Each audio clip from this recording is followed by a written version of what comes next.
Bom dia, então, para todos. Para a gente é uma imensa alegria estarmos aqui, estarmos reencontrando desde a hora que nós chegamos mais cedo e escutávamos lá de fora a exposição da Angélica.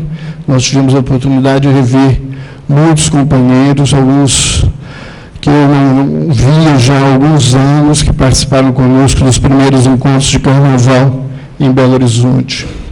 E nós vamos estar atrevidamente dando continuidade a esse estudo, né?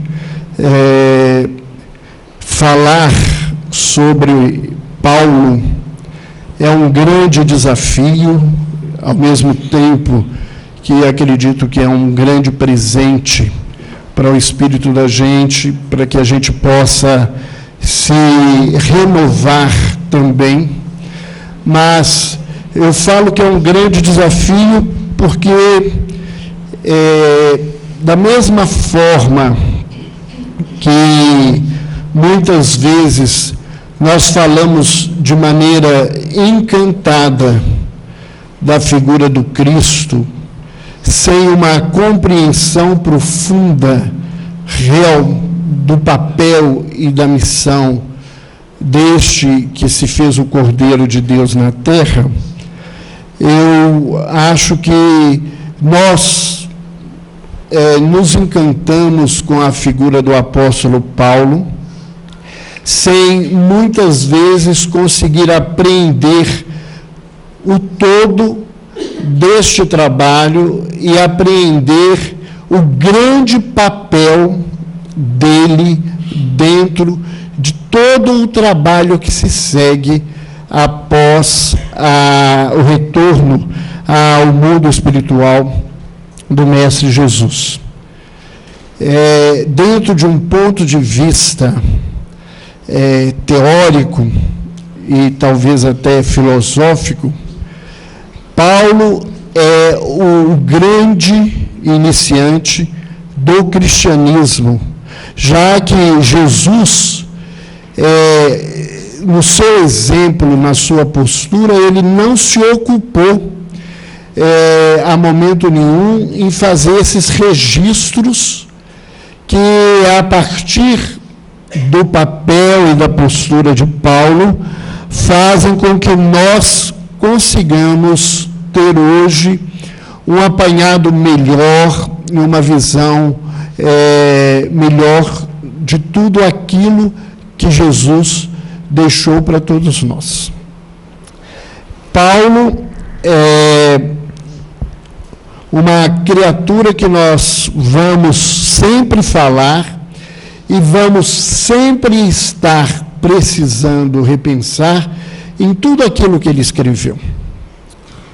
Até numa revisão de contexto histórico, que muitas das coisas, com as traduções, com os posicionamentos dos teólogos nos séculos, nos chegam, às vezes, ainda um pouco truncado. Me pediram para falar de um período muito especial. São 6 anos de tarefa. E nós, só para podermos colocar para as pessoas, ou que não leram, ou que há muito tempo leram Paulo, nós vamos tentar resumir que período é esse. Aqueles que não leram, precisam ler Paulo e Estevão, que é para mim a obra mais linda que eu li de todas as coisas que eu já pude ler nesses anos da minha vida. E todas as vezes que eu releio em muitos momentos com lágrimas pela grandeza da história. Falo que são 2 obras exemplares na minha caminhada de busca de estudo. Paulo e Estevão, dentro da literatura espírita, e Médicos de Homens e de Almas, que relata a história de Lucas, que é o grande discípulo de Paulo em todo esse trabalho. Então, o que nós vamos falar começa com a conversão de Paulo. Nós vamos falar um pouco aí do encontro de Ananias, a postura dele na sinagoga de Damasco, o retiro de Paulo para Palmira, onde ele encontra com Gamaliel, a postura de Paulo no deserto, na companhia de Áquila e Prisca, o retorno dele a Jerusalém e a Tarso, e a presença dele na região do Tauro, e um grande e especial momento, que é um encontro espiritual com Estevão e Abigail. Nós não vamos contar essa história, porque o nosso tempo é curto, mas nós vamos falar de alguns momentos e de algumas falas dessas personagens desse período, que eu acho que serve para a nossa reflexão. Eu gostaria de começar dizendo, e colocando aqui uma fala de Ananias. Ananias era o grande móvel da ida de Paulo para Damasco. Ele, um ancião que trabalhava em nome do Cristo e que havia cuidado espiritualmente de Abigail durante o seu adoecimento até o seu desencarne, e Saulo, não conseguindo compreender todo aquele contexto e com muita culpa diante do desencarne de Abigail, ele transfere a sua própria raiva para a figura de Ananias e resolve eliminá-lo, já que ele se ocupava em eliminar tantas criaturas. E nesse caminho, a figura de Ananias era o maior vilão na sua mente de todo o processo. Acontece que depois da conversão em Damasco, Paulo pergunta a Jesus o que ele deveria fazer. Ele é concitado a entrar na cidade e esperar o que iria acontecer. E Ananias recebe a intuição e a orientação de ir até a estalagem de Judas, e lá ele teria que auxiliar Saulo, que estava cego, para retomar a visão. Essa questão é muito importante no nosso aprendizado, porque muitas vezes aquilo que nos parece a maior dificuldade, o nosso maior problema, o nosso maior desafio, se transforma, como na questão específica, no maior professor e mestre da nossa caminhada. E nós vamos ver que a figura de Ananias, ela tem uma representação muito especial na vida de Paulo.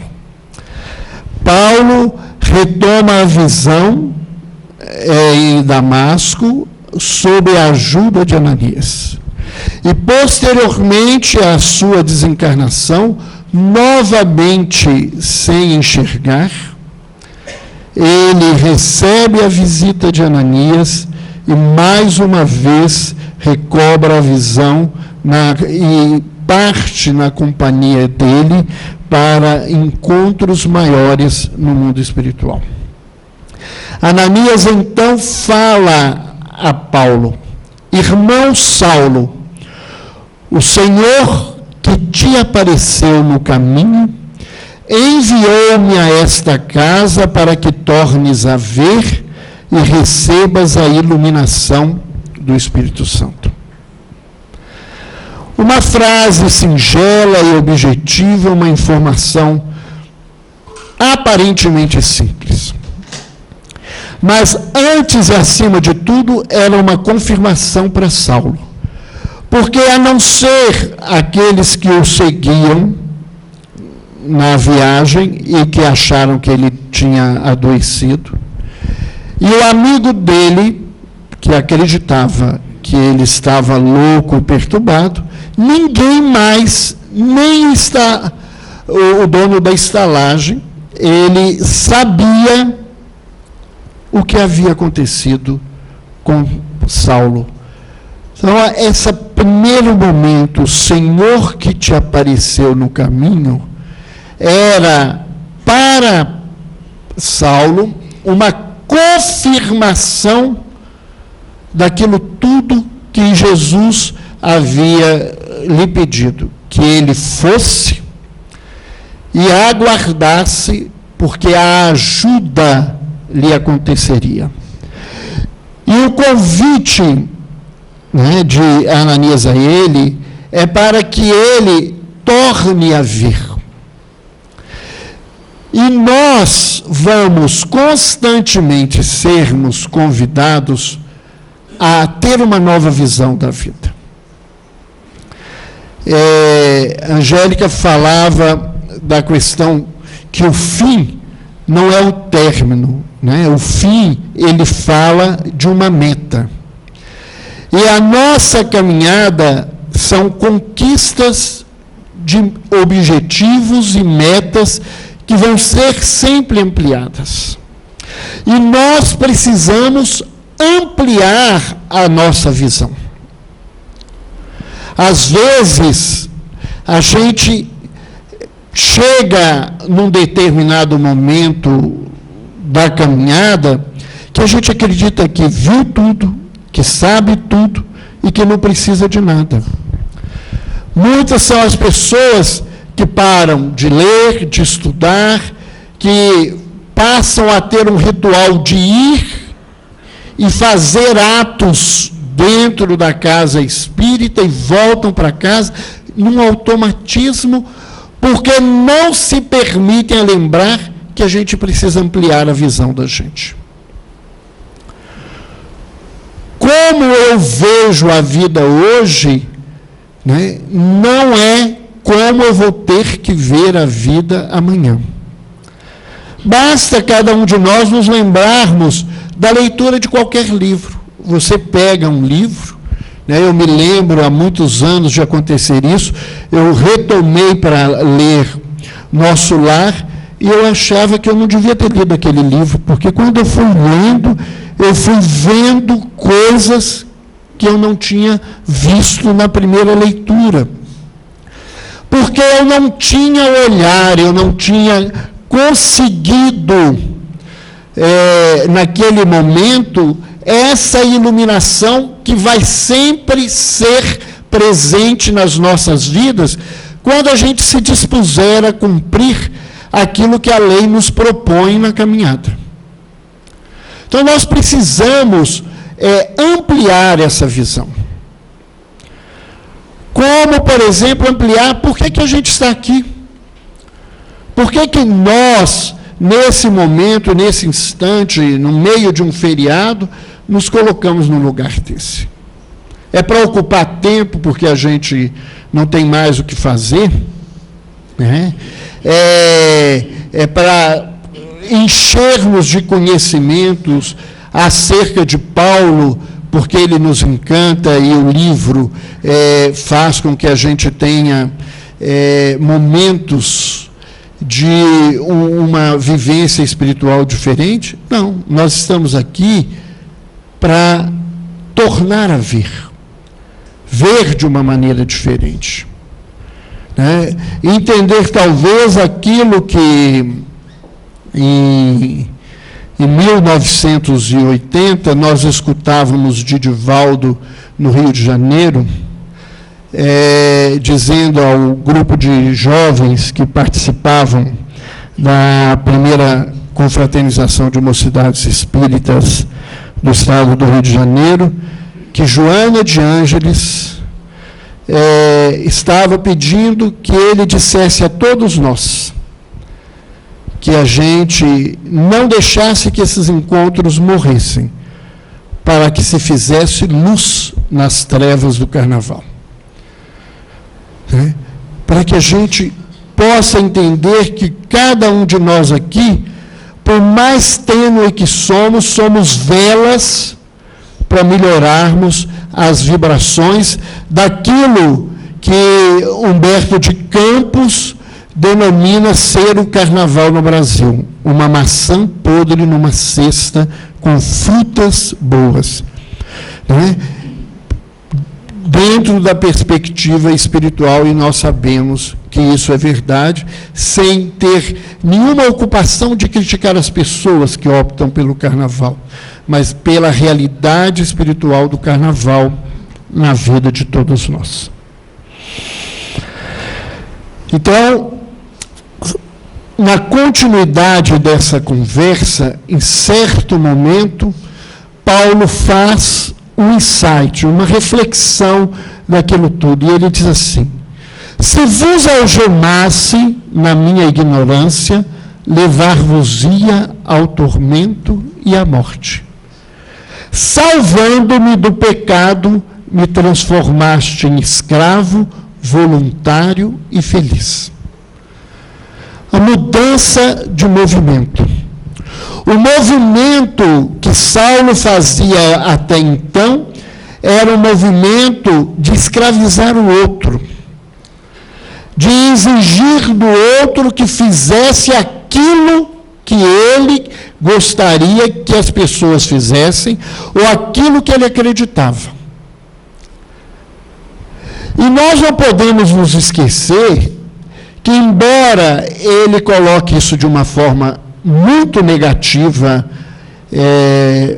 no seu ato, Saulo era uma criatura de muito mais fé e de uma postura, vamos colocar entre aspas, mais digna do que muitos de nós hoje na nossa caminhada. Porque o que ele fazia era o que ele acreditava. E dentro da sua crença, ele abria mão de qualquer coisa para que as suas crenças se acontecessem. Mas, de repente, ele abre o olhar para aquilo que muitas vezes a gente não abre. Que, às vezes, aquilo que eu creio e que eu quero que o outro acredite, vai ser escravidão e morte para o outro. Porque o outro está numa condição, numa situação diferenciada da minha. E que a postura, né, de Ananias era uma postura de salvação, aonde a criatura salva se transforma em escravo, mas um escravo diferente, um escravo voluntário e feliz, que a gente poderia colocar assim, igual servo. Porque o verdadeiro servo, ele é um escravo voluntário e feliz. Ele se põe no trabalho pela própria exigência da sua consciência, mas ele se sente feliz na realização de tudo isso que ele faz. Vamos continuar ainda com uma fala de Ananias, não é? Um homem de vida pura e reta, sem os erros da própria boa intenção, está sempre pronto a lutar, a plantar o bem e a justiça no roteiro que perlustra. Mas aquele que já se enganou, ou que guarda alguma culpa, tem necessidade de testemunhar no sofrimento próprio antes de ensinar. Essa fala de Ananias acontece não no mesmo momento. Paulo, não aceitando o chamamento de Ananias e a reflexão,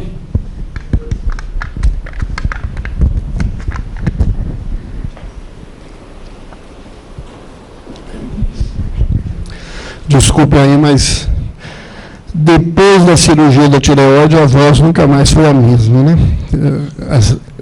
Ela vai falhando no meio do caminho.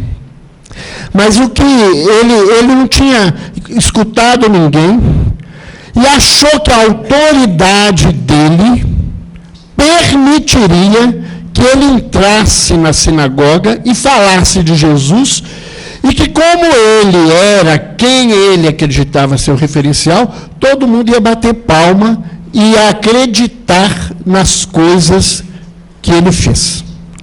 Acontece, e vamos ver isso, que tudo que ele pensou não deu certo.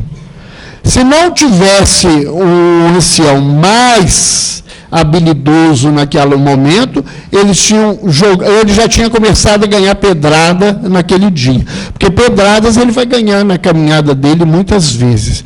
Mas ele já ia começar aquelas pedradas. Mas ele sai extremamente magoado. E quando ele procura Ananias, Ananias fala com ele uma coisa que a gente não gosta muito de ouvir.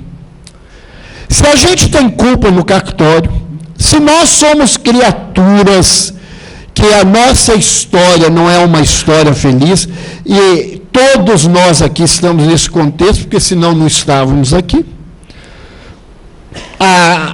O momento da Terra não é um momento onde nós encontramos espíritos superiores, somos todos espíritos em provação. Então, nós precisamos, antes de tudo, testemunhar no sofrimento próprio antes de ensinar. A gente tem que passar pela luta, tem que passar por todas as dificuldades do caminho antes que essas dificuldades existam. Nós não temos autoridade para falar o que a gente quer falar. Que autoridade que ele tinha para falar de amor naquele momento? Ele era um homem de justiça. Ele era um homem afeito à violência conforme o costume da sua época. Ele abandonou o amor da sua mulher, da amada, por causa do seu orgulho e da sua vaidade. Que autoridade ele tinha para dizer alguma coisa do Cristo?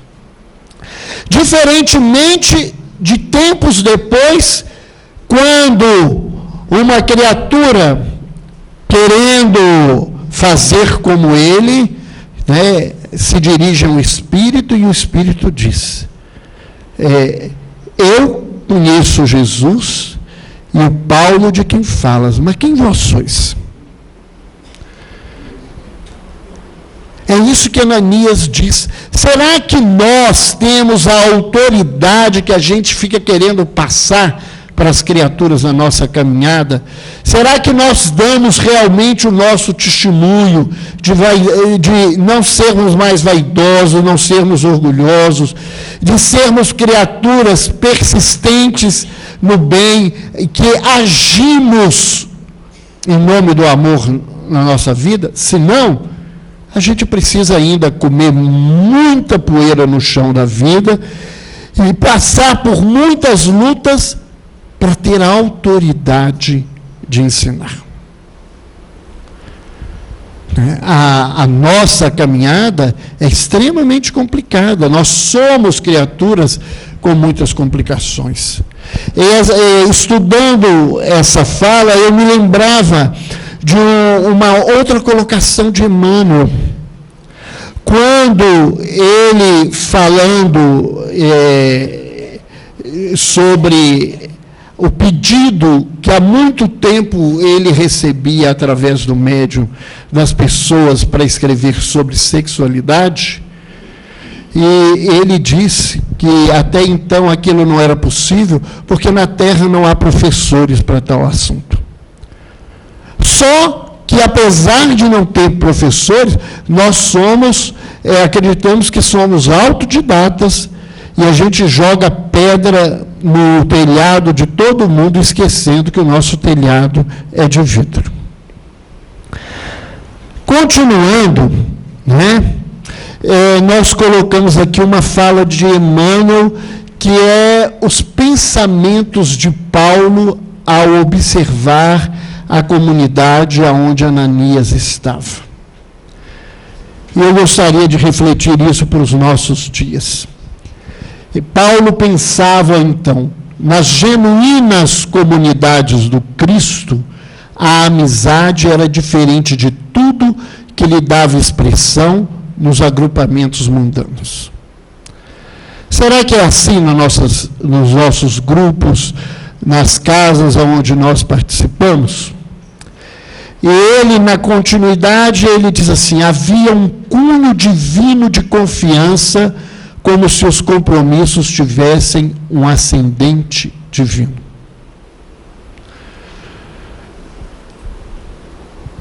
Aqui, cabe lembrar que é muito interessante, que embora a gente esteja num lugar que é um ideal, nós convivemos o tempo todo com pessoas dentro da comunidade do movimento espírita, numa rixa e numa luta que a gente tem que repensar. Há muitos anos atrás, um grupo que a gente participava, num certo dia, para uma avaliação, os espíritos deviam estar assustados com todo mundo reunido, porque merecia metade camisa de força, o resto ficar internado num hospital psiquiátrico a vida inteira, cada mundo brigando, isso, aquilo. E quando acabou toda aquela discussão, e que se foi fazer a prece, pegar o violão, porque a gente consegue fingir que as coisas melhoram tão fácil. Um amigo espiritual que se apresenta como um menino, e o tiozinho, uma das paixões da vida dele é falar sobre futebol. E naquele momento, quando aquela confusão, ele chegou e virou para um dos coordenadores e falou assim: tio, eu vim falar aqui que os meninos estão dormindo, que eram os filhos do grupo que estavam ali. Eles foram todos jogar no futebol comigo, mas no time de Jesus só tem um gol. Ou seja, não tem o outro lado do gol. Vocês estão brigando por quê? Por que lugar? Será que a gente lembra-se que nós estamos todos à busca de um mesmo ideal? E que na busca de um mesmo ideal as pessoas necessariamente não têm que ver da mesma maneira, mas elas têm que serem respeitadas do ponto de vista de onde elas vêm.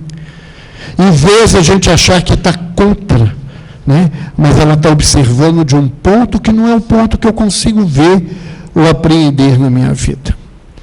E ele continua: se expunha uma ideia digna de maior ponderação, faziam-no com serenidade e geral compreensão do dever.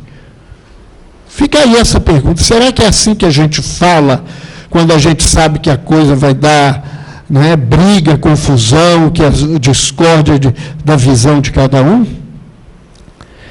Assuntos leves e simples, os comentários timbravam franca e confortadora alegria. Ou seja, havia todo um ambiente de cuidado, e aquilo que era leve era feito sempre com uma alegria, que a gente precisa pensar, embora com franqueza, com uma busca de firmeza nas coisas, mas com alegria. Uma alegria que a gente precisa colocar cada vez mais. São reflexões que eu acho que é muito importante.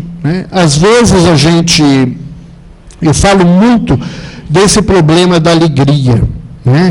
Eu acho que a gente precisa ser mais leve. E eu aqui não estou criticando ninguém, eu participo dessas dificuldades. Eu comento, eu acho que Lucrécio já ouviu falar disso. Eu adoro quando me convidam para falar da Bahia para cima. Gente, o movimento espírita ali é de uma alegria, de uma leveza que a gente não dá conta de Minas para baixo.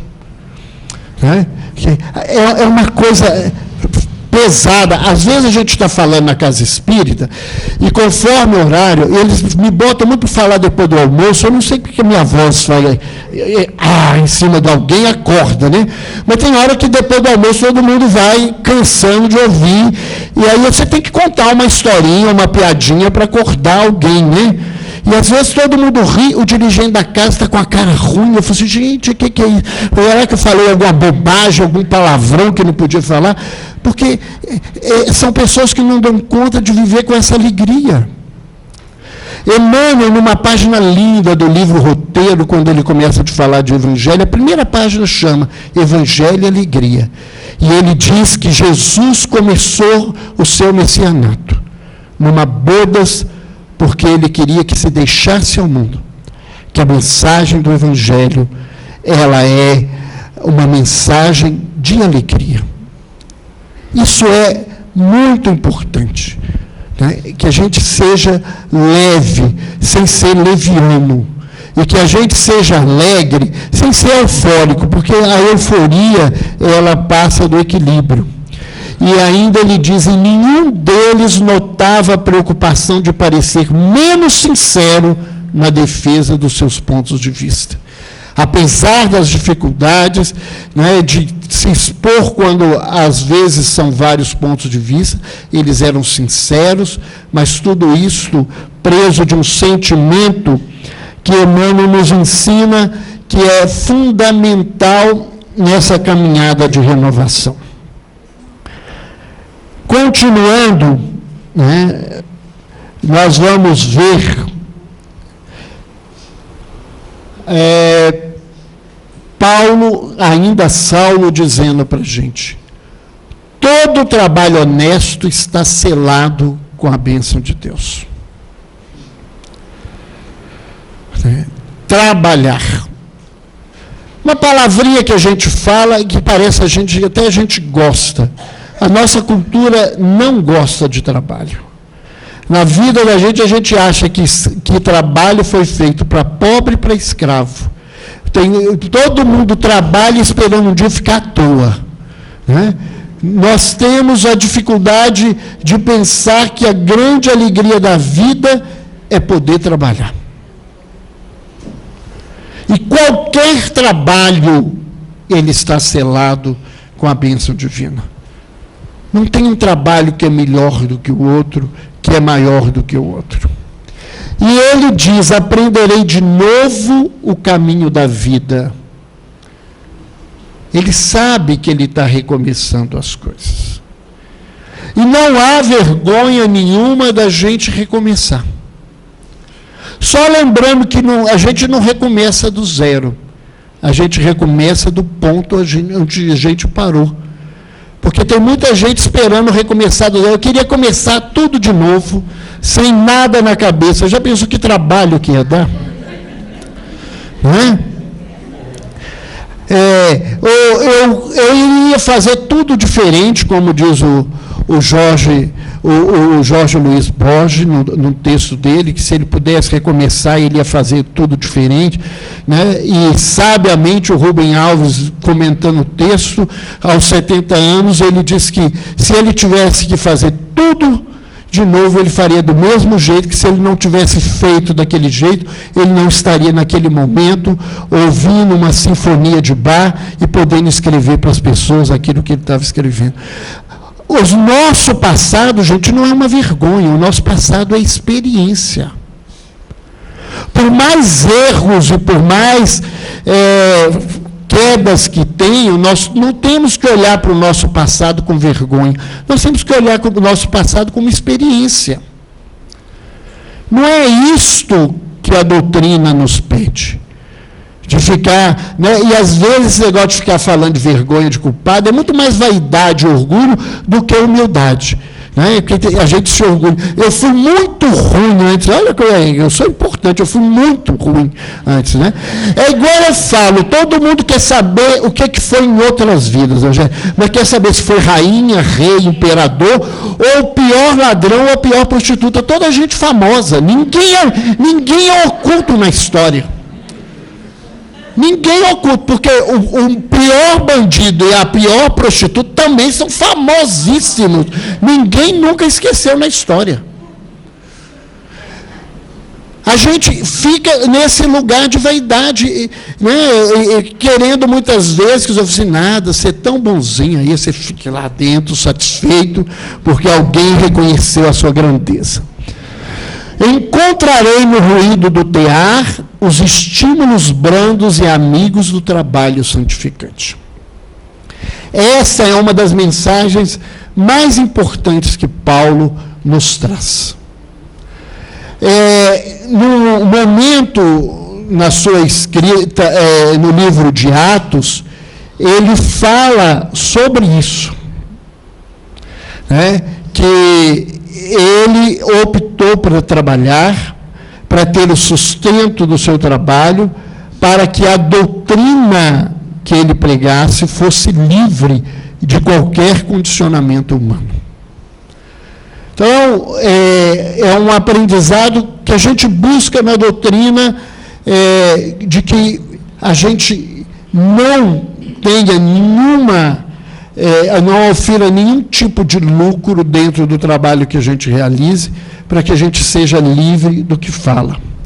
E na sua epístola aos Hebreus, ele nos diz, né, relembrando um provérbio, que está escrito, é digno que o animal coma do grão que sai da pedra de mó que ele move.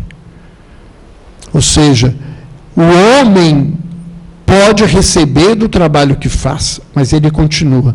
Mas eu optei para ser livre, para que eu não tenha esse compromisso de perder, né, a liberdade de dizer de Jesus, ou seja, que os sacerdotes que viviam daquilo que eles faziam, aquilo era digno, mas não era aquela opção dele. Ele estava fazendo um movimento maior, ele estava numa oitava maior dentro da lembrança daquilo que a Angélica falava mais cedo.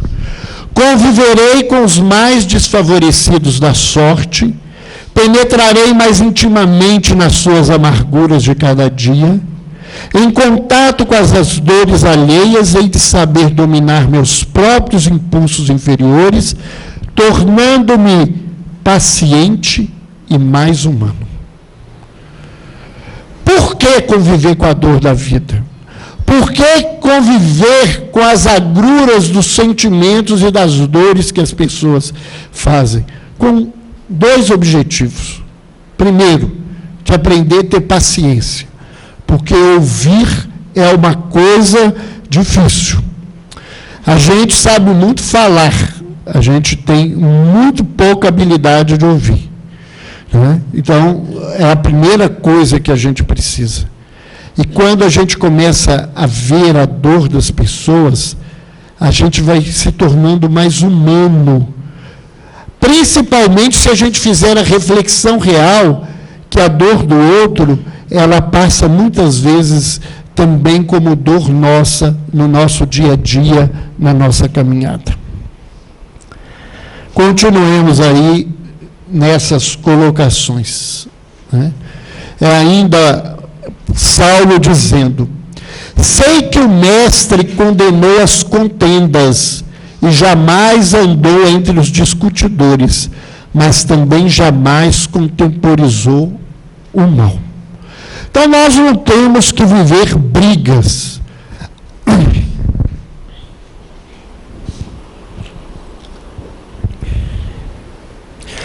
Mas nós também não devemos contemporizar com as coisas erradas da vida. Não é deixar para lá o que está errado, mas não é criar querelas e violências para resolver aquilo que está errado. E ele diz que só por acréscimo de misericórdia do Cristo consegui uma réstia de luz para não perder totalmente os meus dias. E aqui embaixo ele vai fazer um compromisso que ele vai cumprir de maneira grandiosa, que necessito entrar numa fase ativa de trabalho com que possa desfazer meu passado culposo. É verdade que fiz todo o mal à igreja de Jesus em Jerusalém, mas se a misericórdia de Jesus dilatar minha permanência no mundo, empregarei o tempo em estender esta casa de amor e paz a outros lugares na terra. Ele pegou, a gente poderia dizer hoje numa linguagem de marketing, que ele fala aqui qual que é a missão dele. A missão dele era essa: empregar o tempo em estender a casa de amor e paz em outros lugares da terra. Isso ele fez, e fez com toda a propriedade, fez com toda uma gama de sacrifícios na sua caminhada. Pedro fala com ele nessa conversa em Jerusalém. A melhor posição da vida é a do equilíbrio. Isso não é novo, né? Já diziam os sábios da Grécia, né, que a postura do homem deve ser a postura do meio, do equilíbrio. Nós precisamos ver se a nossa vida está no equilíbrio. Porque muitas vezes a gente se coloca numa posição tão extremada, e às vezes achando que o nosso extremo é muito bom, e a gente afasta as criaturas da oportunidade de encontrar as mesmas respostas que nós carregamos em nós, no nosso dia a dia, na nossa caminhada.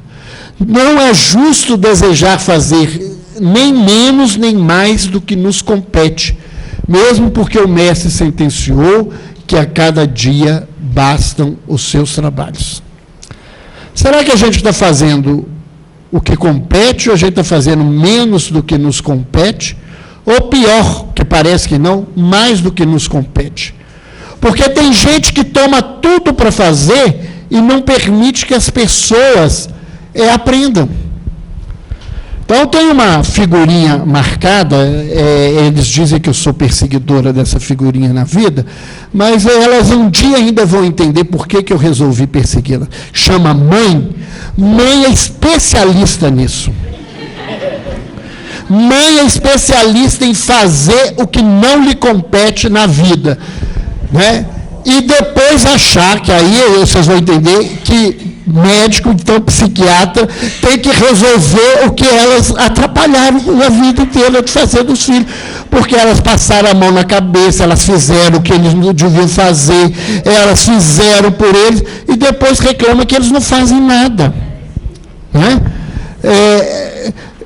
É porque fez mais do que compete na vida.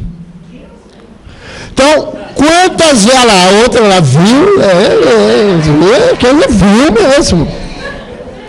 Então, tem gente que entra para a casa espírita e resolve fazer tudo, não deixa as pessoas fazerem. Né? Para que todo mundo ache que ele é bonzinho, ele é maravilhoso, ele que faz tudo.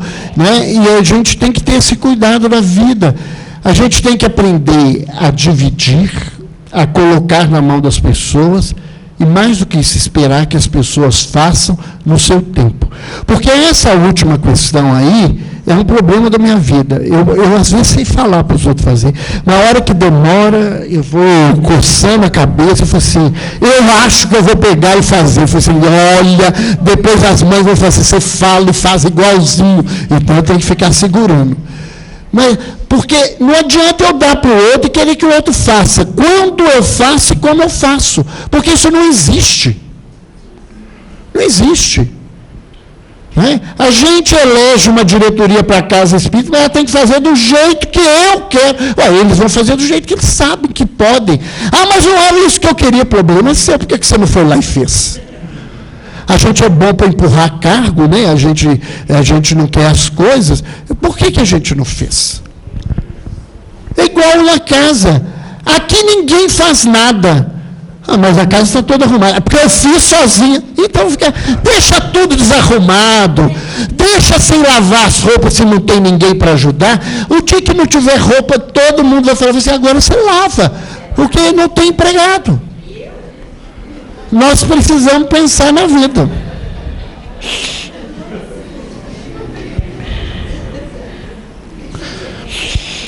Nós vamos caminhar aqui, lá, bem adiante. Pode? Só um minuto. Só um minuto. Quem está falando?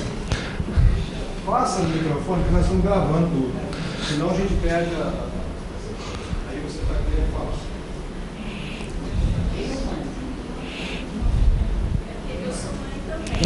Espera um minutinho aí que pode falar. É porque eu sou mãe também, né? De 3.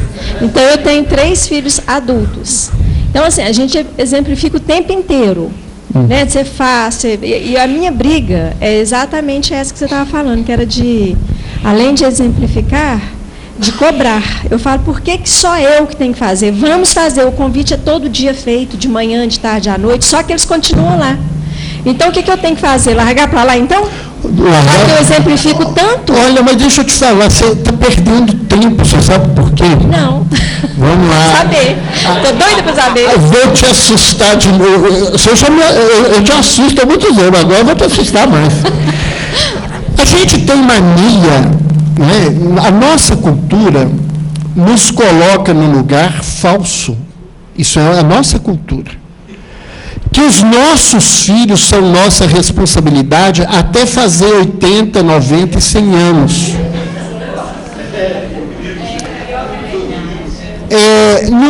Numa entrevista, há muitos anos atrás, eu li essa entrevista do Chico, ele perguntado até onde os pais têm responsabilidade com a educação dos filhos, ele coloca que nós somos responsáveis pela educação dos filhos até o momento e o instante que eles são capazes de discernir as coisas e fazer escolhas.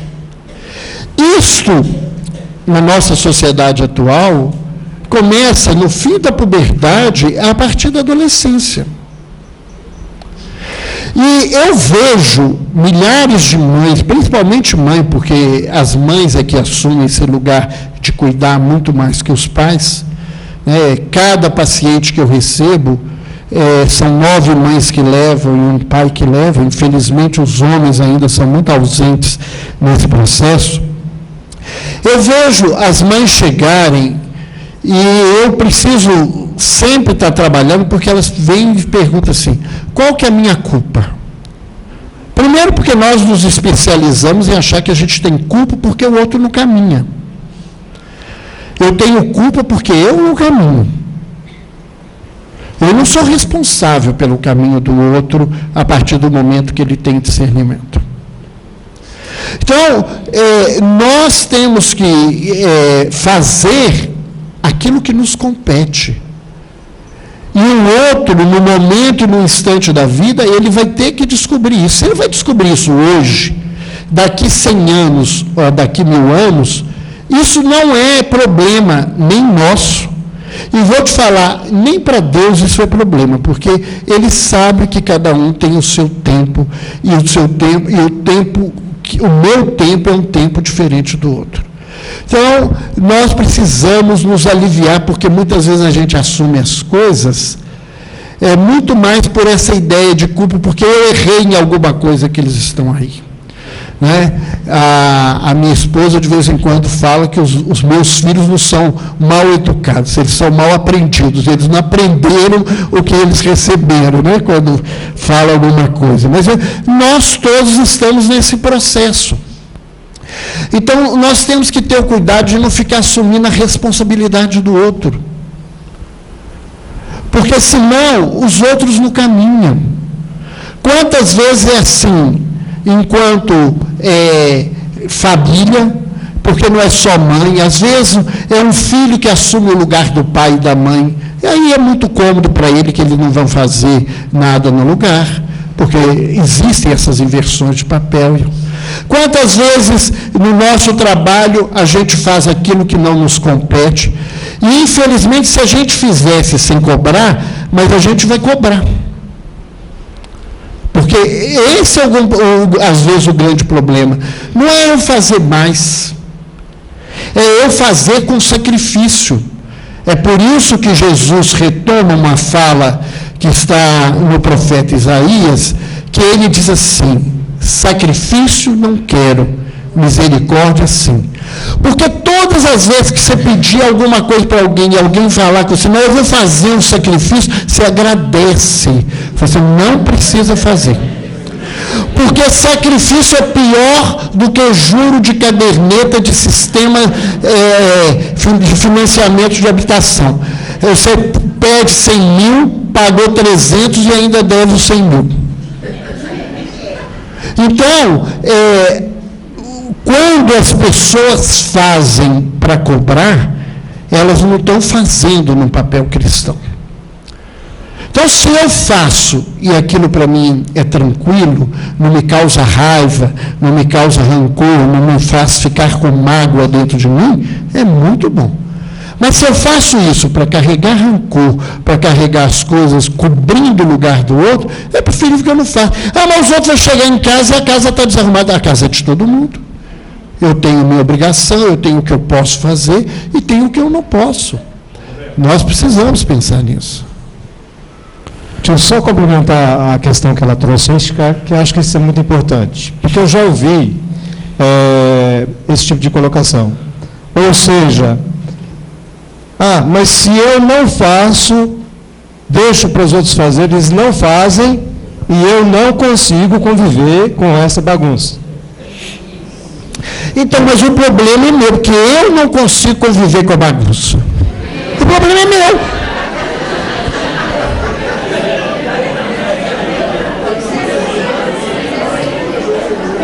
Nós precisamos pensar nisso, sou eu que não consigo. Então, se eu não consigo conviver com a bagunça, eu arrumo a bagunça sem cobrar dos outros que não arrumam.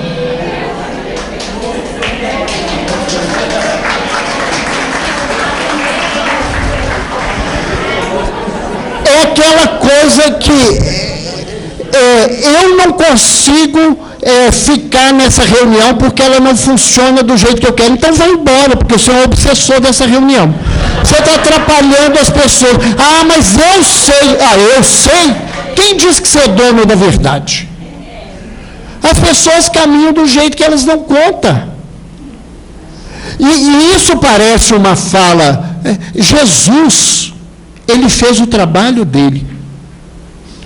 Não competia a Jesus escrever nada do que ele falou. Isso não competia para ele. E ele não escreveu. Não competia a Jesus obrigar nenhum dos discípulos dele a estar do lado dele na hora da crucificação. Ele não cobrou. Ele esperou o tempo de cada um. E cada um foi despertado de uma forma diferente. E nós, se tivéssemos lá, íamos jogar pedra no Pedro, porque o Pedro é muito ordinário, ele fala mal dos outros, ele critica os outros, igualzinho a gente faz hoje. Ele critica, todo mundo tem defeito, cheio de preconceito, que Jesus era louco de entrar na casa de um homem que cobrava imposto dos outros. Como é que Jesus conversava com qualquer mulher? E era qualquer mulher, porque mulher já não valia nada, né? Naquela época, as pessoas não valiam nada. Depois de 2000 e tantos anos, penso tanto que vocês não valem. Porque a tal da fruta que os outros transformou em maçã que não tem, ficou cara.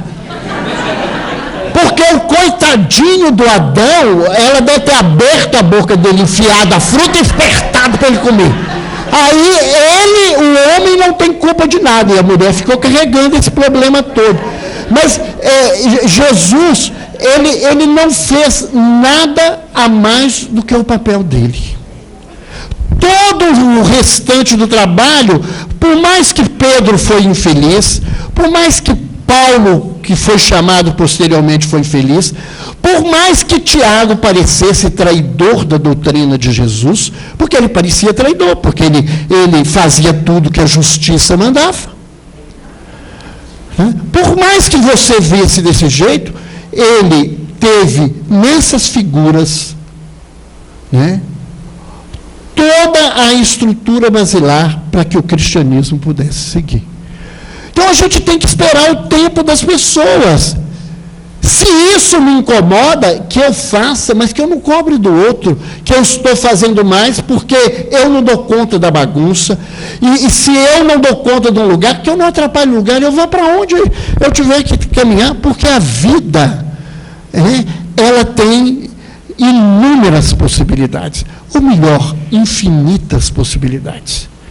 Deus, como diz um amigo espiritual num dos textos que a gente psicografou, ele diz: Deus é o Senhor das possibilidades. E cada possibilidade, ela tem um mesmo fim, a felicidade. Os caminhos podem parecer os mais absurdos do mundo. E eles podem te levar e vão te levar para o mesmo lugar de felicidade. Quem pegasse a história de Saulo, nunca pensaria que ele se transformaria no grande apóstolo do cristianismo. Então, nós temos que ter muito cuidado. E nós vamos pular lá para o nosso finalzinho, senão a história dos 6 anos é muito demorada, e a gente escolheu as reflexões, e eu tive a felicidade de ficar com um pedaço do texto que é profundamente encantador. Um pedaço do texto que os escritos do Evangelho nos negam, né? E que as mãos abençoadas de Francisco Xavier nos brindam. Que essa fala que está escrita em Paulo, quando ele diz que certo dia um homem, não sei se em corpo ou em espírito, foi aos céus, e ali ele teve um encontro. E é esse encontro que nós vamos falar dele. E esse encontro, depois de passar por todo um processo de humilhações, depois de ser execrado da sua família pela figura do pai, que não conseguia perceber as coisas, de ser humilhado pelo pai que manda um monte de dinheiro e que num primeiro momento ele acha que vai fazer como todo mundo gostaria de devolver e mandar ele ficar com o dinheiro, ele lembra que ele precisaria daquilo para fazer a tarefa. Ele, nas proximidades do Tauro, dormindo, ele vai se encontrar com essas duas figuras que foram os grandes orientadores do seu trabalho. Então, Estevão, que é o primeiro mártir do cristianismo, que foi apedrejado sob o mando de Paulo, diz: levanta-te, Saulo. Porque a primeira coisa que nós precisamos é levantar. A Angélica muito bem nos lembrou que transformar água em gelo é transformação. Transformar água em vinho é sublimação. Erguer, subir. Nós precisamos nos levantar. E mesmo que a gente ache que esteja erguido, a gente precisa subir um pouco mais na vida. É fundamental que o nosso olhar ele esteja acima da nossa dor, do nosso sofrimento, da nossa experiência. O grande teólogo católico francês chamado Michel Coarse, ele escreve um poema lindo em que ele diz assim: Senhor, quisera subir bem alto, quisera subir além dos edifícios, quisera subir além das nuvens, quisera ir além das estrelas e olhar o universo com os vossos olhos, e então veria em tudo um canto uníssono de amor. Se a gente erguer os nossos olhos, sair do patamar das nossas lutas de todo dia, a gente começa a ver a vida num lugar muito diferente e ver as coisas de uma maneira mais leve e mais respeitosa com todas as criaturas. Então, como Saulo, nós precisamos nos levantar. E Abigail diz a ele: não te detenhas no passado. Quem haverá no mundo isento de erros? Quantos de nós não estamos detidos no passado? Uma das grandes características de uma das grandes epidemias do momento, que é a depressão, é que o deprimido, ele mora no passado. Ele vive no passado. É porque fizeram isso comigo, é porque a vida foi assim, né? E eles não gostam quando eu falo que eles são rebeldes, mas eu falo que a música é verdadeira. Diz, eu sou rebelde porque o mundo fez assim, porque nunca me trataram com amor. É igualzinho, isso é registro de diagnóstico, depressão. É isso. Ficar parado no passado. Não te detenhas no passado. Todos nós somos cheios de erros. Tanto as pessoas que nos magoaram, como nós que sentimos-nos magoados com a vida. O passado não tem possibilidade de mudança. A única função do passado na nossa vida é experiência. Passado só serve para isso, para mais nada. Né? E nós, muitas vezes, ficamos presos àquilo, quando não é porque sofremos muito, com a ideia extremamente louca de que ontem era melhor do que hoje. Porque isso vai completamente contra o nosso aprendizado de lei de evolução. Nada ontem é melhor do que hoje. A minha leitura do ontem parece que o ontem é melhor do que hoje, mas não é verdade. Tudo que nós conquistamos, tudo que a tecnologia dá, por mais difícil que seja esse momento aqui na Terra, esse momento é o melhor momento que nós temos, e mais do que isso, é o único momento que eu tenho para mudar e para caminhar. E Abigail fala a ele e a nós: nunca nos faltará um lar, porque ele se queixava ali com ela que ele tinha perdido essa oportunidade. Tê-lo-emos no coração de quantos vierem à nossa estrada. Quanto aos filhos, temos a família imensa que Jesus nos legou em sua misericórdia. Os filhos do Calvário são nossos também. Né? Eu vejo muita gente chegar para mim e falar assim: eu sou sozinho. E eu falo com tranquilidade, dentro da minha experiência de vida profissional, que a gente só é sozinho porque quer. A solidão é uma escolha da criatura. E tem muita gente sozinha na multidão, porque isso é escolha interna. Né? E nós sabemos, e o movimento espírita me ensinou isso nesses anos todos, que às vezes o nosso lar não é o lar da nossa família. Os meus grandes irmãos, as grandes pessoas que nos momentos de maiores dificuldades que eu passei na vida estiveram sempre ao meu lado, não tem nenhuma relação carnal nessa encarnação. Nós temos um grupo, que inclusive eu estava falando para eles ontem no Carnaval, que nós temos uma amizade de mais de 30 anos. E os meus filhos, quando tem que fazer uma relação de festa, os primos são os filhos deles, e os tios são eles, depois são os tios e os primos de carne. Porque eles aprenderam nesses anos essa realidade. é com quem a gente sempre pôde contar. Eu falo isso com tranquilidade, né? Não é com desrespeito aos outros, não. É com esse lugar aqui, ó, que temos esses corações que vêm à nossa estrada.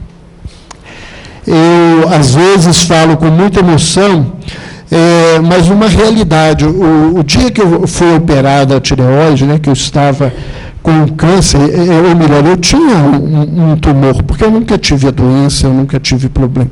Embora na época eu estava emagrecendo, por isso que descobriram que eu tinha um tumor, não, porque eu estava fazendo. A única vez que eu fiz dieta, os outros acharam que eu estava ficando magro, porque eu estava com câncer. Eu fiquei numa tristeza violenta, a dieta ajudou a evitar um câncer, eu ainda ganhei má fama, porque eu só emagreci por isso. Aí, no dia de operar, quando eu e Joana chegamos no Vila da Serra, esses dois casais, que são grandes irmãos da minha vida, estavam lá me aguardando. E naquele dia, não sei os meus pais, e naquele período eu não recebi visita de um parente sequer, depois de uma cirurgia dessa. Então, eu fico vendo, e isto é que a Abigail está falando. A gente, nesse caminho, nessa coisa, a gente tem conquistas, e ninguém vai ficar só. Que a gente aproveite o aprendizado da doutrina para construir cada vez mais esse lugar na vida. E ela continua, não te entregues ao desalento, é preciso ser fiel a Deus, Saulo. Ainda que o mundo inteiro se voltasse contra ti, possuirias o tesouro inesgotável do coração fiel. A paz triunfante do Cristo é a da alma laboriosa que obedece e confia. Será que a gente é fiel a Deus? Será que a gente faz e segue todos os seus preceitos na nossa caminhada? Abigail lembra Paulo que esse é o grande tesouro da vida. Quando o meu coração está tranquilo do trabalho que eu deveria ter feito. Né? Esse grande desafio que a gente tem. Reclamas, companheiros, concordes contigo nas edificações evangélicas. No entanto, é preciso lembrar que nem Jesus os teve. Não esperemos que na nossa caminhada real de transformação a gente vai ter gente para nos ajudar, não. Se vocês estão esperando, vocês vão ficar, senta, espera, porque vai ficar cansado, fica em pé. Leva um bornel, coloca uma matulha do lado, com água, bastante alimento, que vocês vão esperar muito tempo. Ninguém precisa esperar esse lugar desse jeito. E ela continua dizendo para ele, o caminho para Deus está subdividido em verdadeira infinidade de planos. O espírito passará sozinho de uma esfera para outra. Toda elevação é difícil, mas somente aí encontramos a vitória real. Não esperemos facilidade. E é tudo que todo mundo quer. Há pouco tempo, uma pessoa falou comigo, há menos de 10 dias. Eu larguei espiritismo. Você largou? Eu fico, quando os outros falam assim, largou nada, que nunca teve, porque já não larga o quê? Uma crença real, ela é dentro da gente, né? Essas mudanças que a gente vai fazendo de crença é porque a gente é bully, né? Como dizia o Solião, é gente de pouca fé. Né? Bully, não é? Bully não é de pouca fé? Então, a gente é bully, é de pouca fé. Então, o indivíduo, aí ela virou assim, porque eu estava em sofrimento, o espiritismo não fez nada para mim. Eu tive que perguntar, e ele tinha a obrigação de fazer o quê para você? O que tinha que fazer a obrigação para você? Né? E às vezes a gente ouve e fala assim, mas eu vejo os espíritas passando tanta dificuldade, os espíritos não cuidam dele, não. Eu lembro das falas de Emmanuel para o Chico, eu tenho mais coisa que fazer do que ficar tomando conta dos outros. Né? Nós temos que pensar na vida. Né? Toda transformação, ela é sozinha. A gente nasce sozinho, né? A gente faz uma caminhada sozinha do nascimento e a gente desencarna sozinho, mesmo que seja com 200 e tantas pessoas no mesmo lugar, cada um ali desencarnou sozinho. E todas as nossas transformações, elas são sós. É individual. Eu não adianta querer que o outro faça, que meu filho vá junto, que as pessoas que eu amo participem, nada disso. Né? A ocupação é nossa e o caminho é só o nosso. Saulo, para ter certeza da vitória nos escabrosos caminhos, lembra-te de que é preciso dar. Jesus deu ao mundo quanto possuía. E, acima de tudo, deu-nos a compreensão intuitiva das nossas fraquezas para tolerarmos as misérias humanas. A gente precisa aprender a dar. Né? Não emprestar. Não fazer negócio, porque a gente dá para esperar receber depois, aí a caminhada fica complicada. Né? Como se diz lá o profeta na obra de Khalil Gibran, né? E aos que dão, sem buscar recompensa, sem pensar na alegria, sem pena, dão como o lírio que espalha sua fragrância pelo espaço.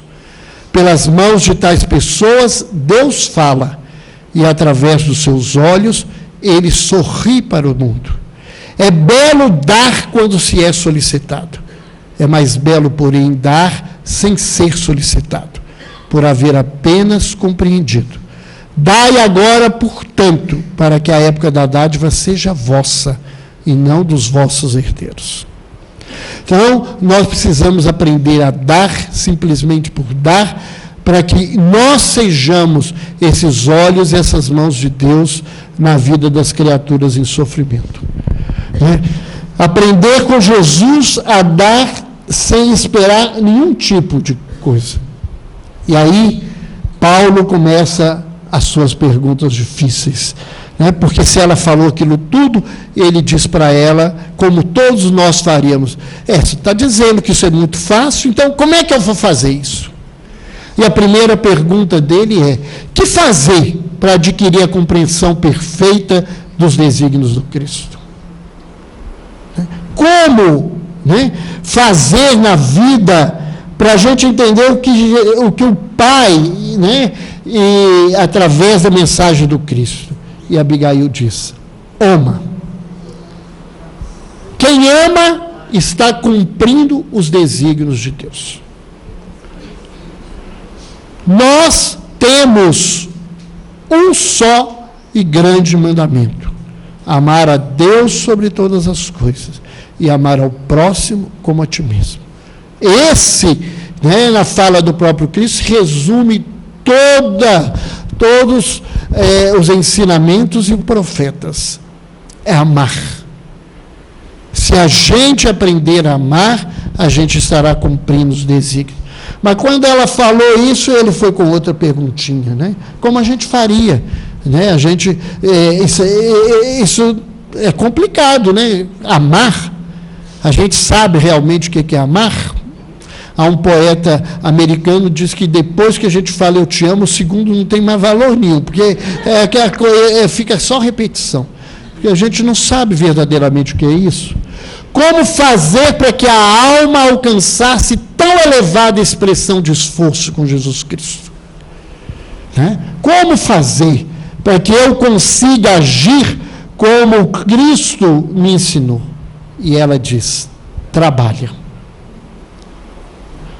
Trabalhar. Quem quer seguir Jesus tem que trabalhar. Né? O meu pai trabalha até agora e eu também trabalho. A lei do universo é uma lei de movimento e trabalho constante. E ele faz a outra pergunta, né, falando que, apesar do trabalho, às vezes a luta era muito difícil e chegava em momentos de desânimo. Quem de nós não vive isso? E ele pergunta para ela: que providências adotar contra o desânimo destruidor? Quantos de nós não vivemos isso no nosso lar, no nosso trabalho, na atividade que nós realizamos? E ela diz: espera. Espera, porque as coisas vão caminhar e uma hora você vai entender tudo isso que está acontecendo. Não adianta, no turbulinho desse momento que a gente vive, a gente querer entender quais são os desígnios de Deus. Porque se a gente olhar a Terra e o momento de evolução da Terra, né, a gente acha que Deus fez umas férias e mandou um substituto que dormiu. Se olhar a questão da Terra. Né? Se a gente não tiver fé, não tiver uma crença verdadeira na vida, não tiver uma compreensão, o olhar da vida é esse. Né? Então, dentro desse lugar, nós precisamos de esperança. E ter o cuidado de não destruir as esperanças que as pessoas carregam na vida.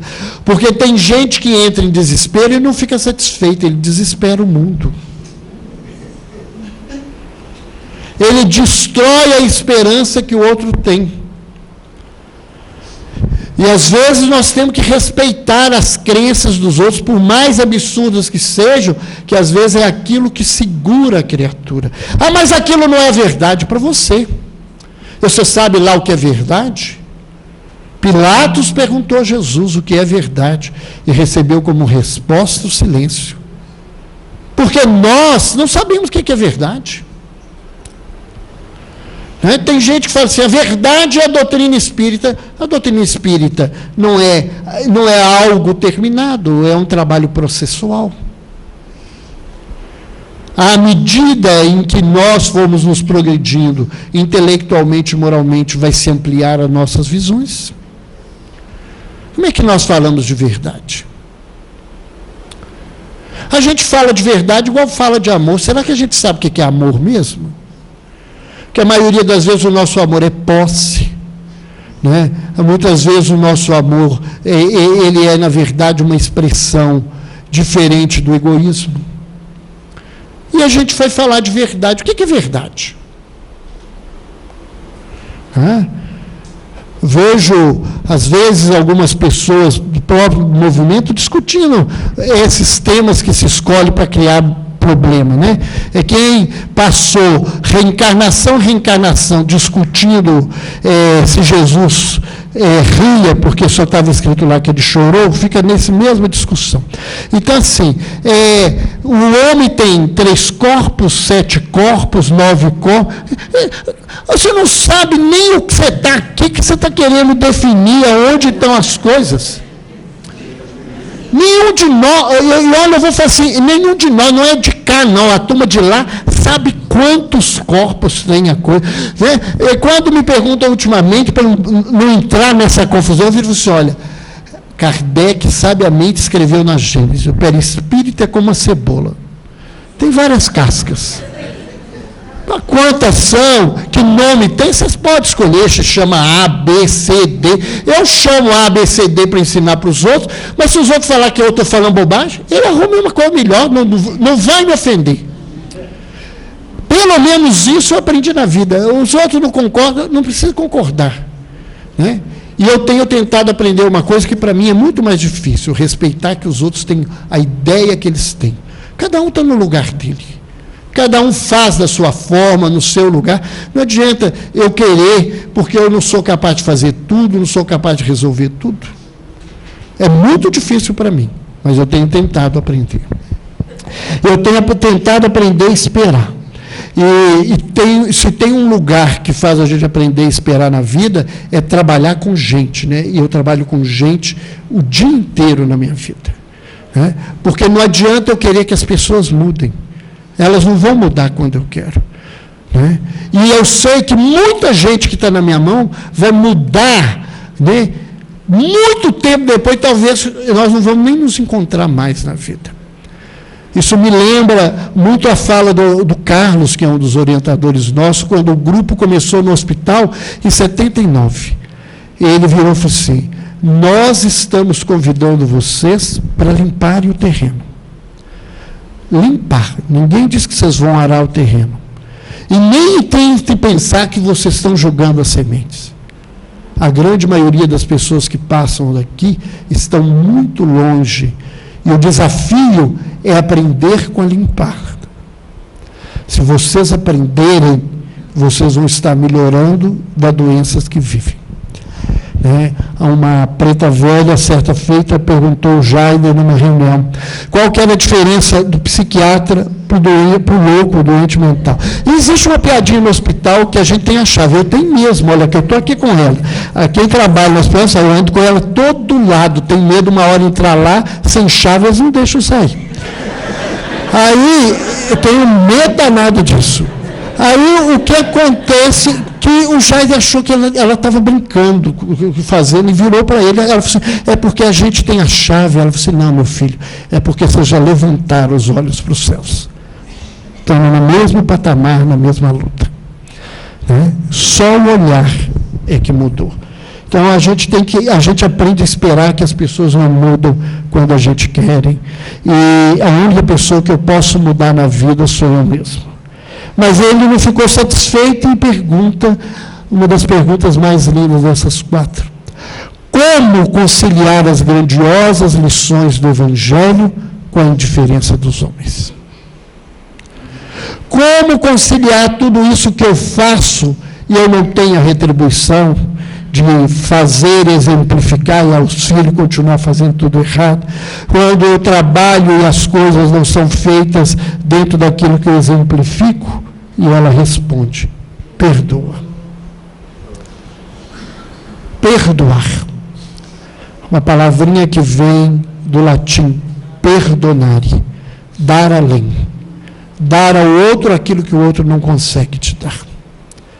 Dar num grau de sublimação aquilo que o outro não conseguiu fazer para você. Então, nós precisamos fazer esse caminho, E depois que ele retorna, Emmanuel nos diz essas 2 colocações que a gente queria deixar como conclusões para todos vocês. Uma compreensão diferente e felicitável para o reinício da jornada no mundo. Guardaria o lema de Abigail para sempre: o amor, o trabalho, a esperança e o perdão seriam seus companheiros inseparáveis. Assim, durante 3 anos, o solitário tecelão das vizinhanças do Tauro exemplificou a humildade e o trabalho, esperando devotadamente que Jesus o convocasse ao testemunho. Que nós possamos aproveitar esses dias de estudo dessa figura ímpar e maravilhosa que é Paulo, no seu papel, realmente um dos grandes pilares que Jesus escolheu para o sustentáculo de toda essa doutrina que veio ao mundo para redimir todos nós e que um dia vai redimir toda a humanidade. Que a gente possa aproveitar e pensar no nosso lugar, pensar na realização do nosso trabalho, pensar na exemplificação da humildade, entender que a gente é muito pequeno, mas que nós, na nossa pequenez, precisamos fazer da nossa parte. Lembrando uma resposta da Madre Teresa de Calcutá, logo depois de ter ganhado o Prêmio Nobel, e um jornalista, de uma maneira grosseira e deseducada, incomodado com a humildade e o lugar dela, pergunta a ela: A senhora não acha que o lugar que a senhora trabalha é cheio de imensas desgraças e sofrimento? E o que a senhora faz é muito pequeno diante das dores daquele povo? E ela disse: eu sei que o que eu faço é uma gota no oceano, mas também sei que esse oceano seria muito menor sem essa gota. Isso é humildade, é reconhecer que eu sou uma gota, mas saber que a gota é importante para o oceano. É reconhecer que naquele momento ele tinha que ser o tecelão. Ele teria que aprender de uma outra forma, num outro plano, num outro patamar, algo que ele precisava rever, para que no momento exato, no instante exato, ele pudesse dar o testemunho. E não subir uma única oitava, mas várias oitavas. E fazer uma caminhada de tal forma e de tal grandeza, que Emmanuel narra nas últimas páginas do livro, que depois dele ter sido sacrificado, ter sido cortado o seu pescoço em Roma, e ele estar novamente cego, que Ananias veio e lhe devolveu a visão. E ele escutava o canto dos homens e mulheres que haviam sido sacrificados nos circos. E ele diz que ele gostaria, naquele instante, de visitar as cidades e os lugares que ele tinha trabalhado. E que ele gostaria de ir ao Calvário para agradecer Jesus. E ele, com toda aquela gama de pessoas desencarnadas que haviam passado pelo mesmo sacrifício, passam por cada cidade e cada lugar onde ele havia pregado, até que ele chega ao Calvário. E ali ele se ajoelha, e ao se ajoelhar, Emmanuel narra que ele teve a oportunidade de ver uma cena como nunca antes. Que o céu se abre e do alto se forma um caminho. E dali descem 3 personagens maravilhosas, 3 vultos. E à medida que se dirigem até ele, ele percebe Jesus ao centro. Percebe Estevão, o grande mártir e o seu mestre, à direita. E Abigail, do lado esquerdo do coração. Ele vai e abraça os amigos e, ao olhar para Jesus, ele ouve do Mestre a fala que nós esperamos um dia para todos nós. Vem, meu filho, porque é da vontade de Deus que verdugos e vítimas se reúnam para sempre no reino do Senhor. Que assim seja, e muita paz para todos nós.